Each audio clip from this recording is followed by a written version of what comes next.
পাকিস্তানি হানাদার বাহিনীকেও তো হারিয়ে যাচ্ছে, চিন্তাই করা যায় না এটা।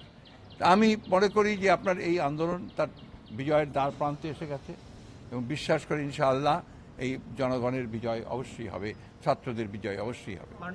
পরিবারের কোনো যোগাযোগ নেই, তারা কোনো কিছু পাঠাতে পারছেন না বা তারা কোনো যোগাযোগই করতে পারছেন না, টোটালি আপনার আইসোলেটেড বলা যায় আর কি। এবং এটা কখনোই গ্রহণযোগ্য না, এটা জেল কোর্টের বাইরেও বটে। এবং তার যে অসুস্থ মানুষ, বয়স্ক মানুষ, খান ভাই খসরু ভাই দুজনেরই বড় বড় অসুখ আছে, তাদের ওষুধগুলো তারা ঠিক মতো পাঠাতে পারছেন না, এমনকি ইনসুলিন যে সেই ইনসুলিনও তারা সঠিকভাবে পাঠাতে পারেন না। আমি আপনাদের মাধ্যমে আমি যেটা জেল কর্তৃপক্ষকে বলতে চাই যে এই অমানবিক কাজগুলো এই মুহূর্তে করবেন না। আপনারা আগে অতীতে অনেক করেছেন, এখন দয়া করে এই অমানবিক কাজগুলো আপনারা করবেন না। আর দেশে এখন একটা, আমি বলবো যে একটা গণজাগরণ শুরু হয়ে গেছে। আপনারা লক্ষ্য করে দেখছেন যে এখন ছাত্রদের যে বৈষম্য বিরোধী যে আন্দোলন, সেই বৈষম্য বিরোধী আন্দোলনে সাধারণ সমস্ত মানুষ যোগ দিয়েছে, শুধু ছাত্ররা নেই।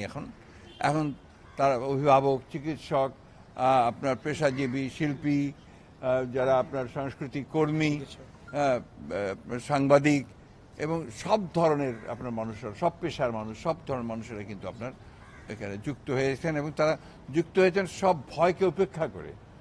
এটাই হচ্ছে এইবারকার এই আন্দোলনের সবচেয়ে বড় যে দিকটা আমি লক্ষ্য করছি, যে মানুষের যে অন্যায়ের বিরুদ্ধে যে তারা জেগে উঠেছেন, যে জাগরণ তাদের সৃষ্টি হয়েছে।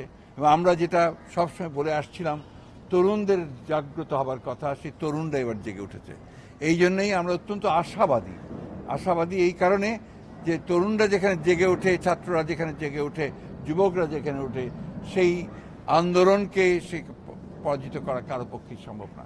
আজকে এই ভয়াবহ দানবীয় যে ফ্যাসিস্ট সরকার, তারা যেভাবে হত্যা করেছে আমাদের সন্তানদেরকে, এটা অবর্ণনীয়, ভাষায় বর্ণনা করা যায় না। শত শত ছাত্রকে তারা হত্যা করেছে।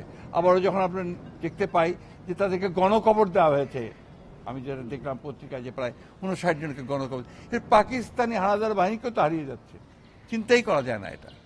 আমি মনে করি যে আপনার এই আন্দোলন তার বিজয়ের দ্বার প্রান্তে এসে গেছে এবং বিশ্বাস করি ইনশাআল্লাহ এই জনগণের বিজয় অবশ্যই হবে, ছাত্রদের বিজয় অবশ্যই হবে।